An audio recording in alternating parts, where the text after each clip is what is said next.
Macang. Yang Macang. Terima kasih Terima kasih Speaker, terima kasih Yang Berhormat Menteri.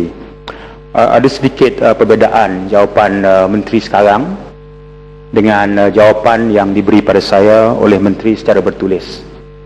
Ada 3 komponen dalam jawapan Yang Berhormat Menteri terhadap soalan asal saya berkenaan aktiviti pengintipan. Pertama, kerajaan mengakui adanya negara asing melalui kedutaan mereka di Malaysia yang melakukan aktiviti pengintipan. Itu fakta pertama dalam jawapan rasmi kementerian terhadap soalan saya. Yang kedua, kementerian juga mengakui ada warga MINDEF yang terlibat. Saya ingin tahu, civilians atau uniform? Seorang atau berkumpulan? Yang kedua. Yang ketiga, jawapan kementerian kepada saya ialah dibuat satu proses dengan izin turnover oleh bahagian staf Perisikan Pertahanan ke atas warga MINDEF yang terbabit yang asalnya disebut sebagai mereka yang terlibat dengan aktiviti pengintipan yang membabitkan duta asing, pejabat kedutaan asing, tetapi setelah di turnover barulah mereka itu dijadikan sumber maklumat penyiasatan. Isunya ialah pada detik itu, pada momen itu, ketika warga MINDEF ini terbabit, satu pengkhianatan telah berlaku dan ianya tak boleh berubah pada momen itu. Setelah turnover dibuat oleh bahagian staf Perisikan Pertahanan, barulah dia jadi sumber. Kerana itu pendirian kementerian berubah kalau mengikut jawapan ini.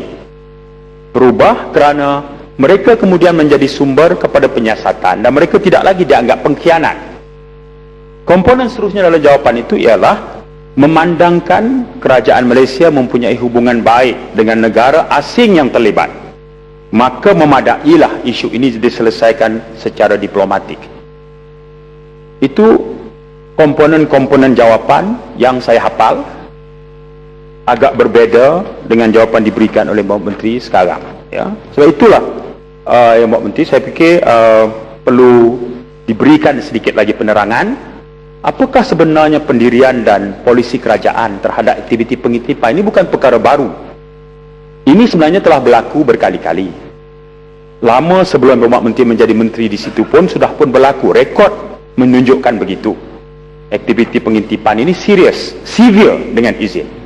Dia tak boleh kita anggap bahawa sumber itu sekarang sudah berubah melalui turnover, maka dia sudah menjadi sumber penting untuk kita memulakan proses pertahanan. Saya ingin Yang Berhormat Menteri tegaskan dan terangkan secara nyata pendirian kerajaan yang sebenarnya terhadap aktiviti yang mengancam kestabilan politik dan keselamatan negara sebenarnya. Ya, saya tadi bangga dengar jawapan Yang Berhormat Menteri. Ada nampak kekaguman dapat berjumpa dengan Menteri Israel. Alhamdulillah. Saya harap kita bina pagar di sini. Dalam kempen pemilihan UMNO, saya harap tak dijadikan isu supaya Yang Berhormat Menteri boleh terus menang naik presiden undi tertinggi. Risau tu, yang tu saya risau sangat. Ya. Kita kalau kempen orang kata itu memanglah kerja pembangkang, tapi kalau kempen berlaku dalam UMNO berat naik presiden ni. Kita tahu, itu yang pertama. Yang kedua, Yang Berhormat Menteri Rembau tadi singgung soal International Crisis Group dengan kaitan dengan Yahudi sebagainya. Saya ingat cerdik-cerdik dia pun ada benda dia tak tahu juga. Ya, penglibatan ketua pembangkang melalui inisiatif International Crisis Group ini yang diilhamkan oleh Gareth Evans, Menteri Luar Australia, dengan tugas khusus yang diberikan kepada ketua pembangkang ialah mengemukakan satu kertas cadangan mengenai pembelaan hak-hak nasib rakyat Palestin. Kertas tu pun ada. Kalau menteri berminat dan Rembau minat, kita boleh bagi, tak ada masalah. Tapi innuendosnya itu dengan izin nak kaitkan jumpa Yahudi.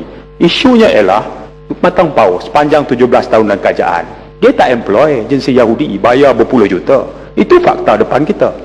Dia tak boleh sebelah pihak agama, bangsa, negara. Parti aku perjuangkan agama, pertahankan bangsa dan bela tanah air.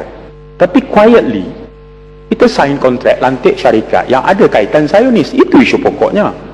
Itu tak apalah, sebab Rembau pun tak ada. Saya balik semula isu pengintipan tadi dengan 4 komponen itu yang saya minta Yang Berhormat Menteri berikan penerangan. Saya akan tekun mendengar Kalau ada sedikit lagi ruang, saya nak minta jalan lagi. Terima kasih. Ya Menteri, jelas sikit. Lenggong. Yang melenggung. Menteri, Lenggong dalam membangun Yang Hormat. Baik, terima kasih Datuk terima kasih Datuk Menteri. Sedikit ada persamaan dengan yang pada Macang. Cuma hebat bagian Datuk ni pandai pelepas diri. Ini kehebatan yang Berhormat pandai pelepas diri dalam beberapa isu tadi tu. Cuma saya tak tahu lah, mungkin Edhut Barak nasihat yang Berhormat untuk bagi nasihat supaya ambil ABKO. Mungkin Edhut Barak nasihat dia tak bagi tahu kat kita. Dia tak bagi tahu kita pun tak tahu. Mungkin Edhut Barak nasihat yang Berhormat supaya balik nasihat kerajaan Malaysia ambil ABKO. Lebih situ. Ya Menteri. Baik. Kaitan dengan isu pengintipan, pembocoran maklumat tadi ni. Saya pun heran macam mana yang Berhormat tak nak bagi tahu di sini kerana ada masalah keselamatan, itu begini dan sebagainya. Sedangkan yang Berhormat sendiri yang buat pendedahan ini. Apa tujuan yang Berhormat buat pendedahan? Kalau dia Berhormat kata bawah tak boleh bagi tahu kerana ini masalah keselamatan dia, masalah hubungan diplomatik. Okey, selesailah secara diplomatik, selesailah secara keselamatan daripada awal, tak perlu dedah kepada surat khabar. Adakah yang Berhormat cuba nak cari political mileage untuk dalam kepimpinan UMNO ataupun ada masalah dalam UMNO? Bagi saya bahawa yang Berhormat yang dedah, kami pun tak tahu, terkejut. Enjin jet pun yang Berhormat juga dedah, kami pun tak tahu. Jadi apa tujuan yang Berhormat dedah bila kita minta penjelasan di sini? Tak boleh kerana ini masalah keselamatan beliau, ini masalah hubungan diplomatik dan sebagainya. Jadi saya minta penjelasan. Menteri, dalam kebengkalan dia, Menteri, bolehkah bagi satu tempoh yang tepat? Yang Hormat, Menteri tak bagi jalan Yang Hormat.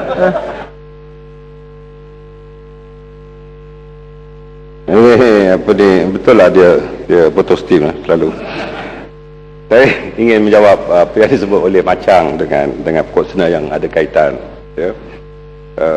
Saya ingin menyinggung tentang 3 elemen yang disebutkan oleh beliau tadi tentang jawapan yang tidak jawapan soalan bukan lisan, ya, yang saya fikir tidak bercanggah, dan ianya ada kaitan secara langsung dengan jawapan yang saya berikan secara lisan dalam penggolongan ini. Pegawai yang terlibat itu bukan pegawai yang beruniform, dia adalah civilian. Penilaian kerajaan Malaysia terhadap pengintipan jelas bahawa ianya bercanggah dengan prinsip-prinsip diplomasi yang tercatat di antara negara-negara. Yang ketiganya, aktiviti yang mengancam keselamatan negara, kita tidak boleh bertoleransi.